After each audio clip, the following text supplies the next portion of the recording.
Basically ये Zelensky ने जो इल्ज़ाम लगाया है, एक तरह से चाइना पे भी प्रेशर डालने की कोशिश की है कि आप भी यूक्रेन को, रशिया को समझाएं कि रशिया इस जंग को रोक ले। लेकिन मैंने आपको बता चुका हूं कि 2 महीने पहले वांग ही, जो चाइना के फॉरेन मिनिस्टर थे, उन्होंने एक प्राइवेट कन्वर्सेशन में एक यूरोपियन यूनियन के डिप्लोमेट से बात की और बात करने के दौरान उन्होंने एक बड़ा इशारा दिया। उन्होंने ये इशारा दिया कि चाइना नहीं चाहता कि जो रशिया है वो यूक्रेन के साथ जंग में हार जाए। चाइना चाहता है कि रशिया इस जंग को जीते, क्योंकि अगर रशिया हार गया तो फिर अमेरिका का पूरा फोकस किस पे आ जाएगा? चाइना पे आ जाएगा। अब देखिए 3.5 साल से, जब से ये रशिया यूक्रेन वॉर चली हुई है, अमेरिका बहुत ज़्यादा मसरूफ़ है वेस्टर्न थिएटर में, जो इंडो पैसिफिक, जो कि नेटो का थिएटर है, जहाँ पे नेटो ममालिक हैं, और ईस्ट यूरोप में अमेरिका बहुत बिजी है। इस चीज़ को हमने देखा कि 3 साल में चाइना जो है वो इकोनॉमिकली भी स्ट्रांग हुआ है, मिलिटरीली भी स्ट्रांग हुआ है, और वो अपने आप को आहिस्ता आहिस्ता अपना इन्फ्लुएंस पूरे रीजन में बढ़ाने की कोशिश कर रहा है, जिसकी वजह से हमने देखा कि आज इंडिया और फिलीपींस ने एक नया स्ट्रेटेजिक अलायंस जो है वो बना लिया है। तो मैं उस पर भी कुछ देर बाद बात करूंगा, बट फिलहाल मैं फोकस करना चाह रहा हूं कि यूक्रेन ने इस बात को ये क्यों लेकर जा रहा है। देखिए, Zelensky is a very clever man. Zelensky बड़े समझदार आदमी है, इसमें कोई शक नहीं कि उनकी समझदारी की वजह से ही जंग इतना लंबा जा चुकी है। अगर वो बेवकूफ़ होते, वो भाग जाते, वो जज्बाती होते, वो डर जाते, तो ये जंग इतना लंबा चल ना सकती। ये उनकी चालाकी की वजह से, उनकी इंटेलिजेंस की वजह से ही ये 3.5 साल जंग चल चुकी है। और जब डोनाल्ड ट्रंप साहब ने उनको पिछली बार जलील किया, बेइज्जत किया अप्रैल के महीने में, उसके बावजूद भी वो डोनाल्ड ट्रंप के साथ चिपके रहे, और आज वो इतने ज़्यादा मामला अच्छे हो गए हैं कि डोनाल्ड ट्रंप जो है वो पुतिन के साथ बारे में बुरे अल्फाज इस्तेमाल करें और पुतिन को थ्रेट कर रहे हैं, और जो बाकी एलाइज हैं दुनिया के, उनको थ्रेट कर रहे हैं। अगर ज़ेलेंस्की साहब उस टाइम उठ के चले जाते, बेइज्जती करवा के चले जाते और अमेरिका से कहते हम ताल्लुकात ख़त्म करते हैं अमेरिका के, मेरी इतनी बेइज्जती क्यों की है, हम रशिया से बात करेंगे, तो होता ये कि यूक्रेन भी ये जंग हार जाता, अमेरिका भी नाराज़ होता यूक्रेन पे, और रशिया को फ़ायदा होता। लेकिन यूक्रेन ने उस चीज़ को लेकर बड़ी समझदारी से मेरे ख्याल से फैसला लिया, और अपनी इंसल्ट करवाने के बावजूद भी जो है वो बासानी जो है वो अपने आप को उस जंग से निकलवा लिया। और at the end of the day हमने देखा कि वो बासानी जो है वो उस सारी चीज़ से जो है वो निकल गए, और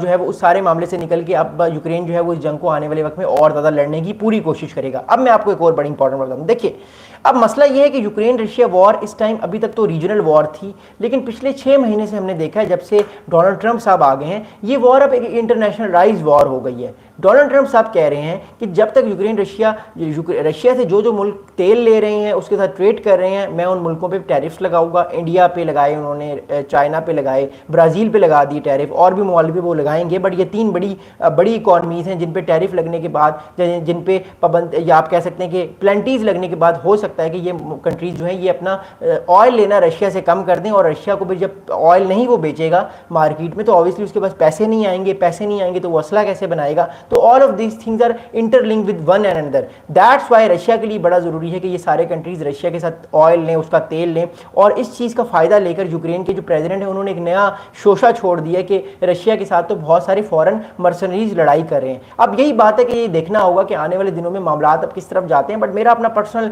एनालिसिस है वो ये है कि अमेरिका यूक्रेन की इस चीज़ को इतना ज़्यादा बड़े गौर से नहीं देखेगा, बड़े गौर से नहीं समझेगा। वो बस ये कहेगा कि जो यूक्रेन ने बात की है ये सरसरी सी बात है, और ये फिलहाल प्रेशर डालने के लिए आने वाले वक्त में अमेरिका जो है वो यूक्रेन को समझाएगा कि वो भी किसी ना किसी तरह निगोशिएशन टेबल से बैठे। और मैं आपको बता चुका हूँ कि एक और जो है हमारे पास बड़ी नई अल्टरनेटिव इन्फॉर्मेशन चल रही है, और वो ये इन्फॉर्मेशन है कि कुछ दिनों में डोनाल्ड ट्रंप साहब, पुतिन, उर्दोगान, तैयब उर्दोगान जो टर्की के प्रेसिडेंट हैं, और ज़ेलेंस्की, ये चारों जो हैं ये एक टेबल पे बैठेंगे, और ये टर्की में या इस्तांबुल में ये मुलाकात करेंगे, जो तुर्की का शहर है तुर्किया का, और वहाँ पे निगोशिएशंस होंगी इन सारे वर्ल्ड लीडर्स के दरमियान। बट ऑब्वियसली देखना ये कि क्या ये निगोशिएशंस जो हैं ये वर्ल्ड लीडर की कामयाब होंगी, फेल होंगी, ये तो वक्त बताएगा। बट पर्सनली मैं समझता हूँ कि कुछ ना कुछ हमें नज़र आएगा सितंबर के बाद, क्योंकि सितंबर तक जो है वो सर्दियाँ नहीं आ रही। तो कोशिश करेगा रशिया के सितंबर से पहले अगर 5 या 10% इलाका और वो यूक्रेन का ले ले, तो वो इस जंग को जो है वो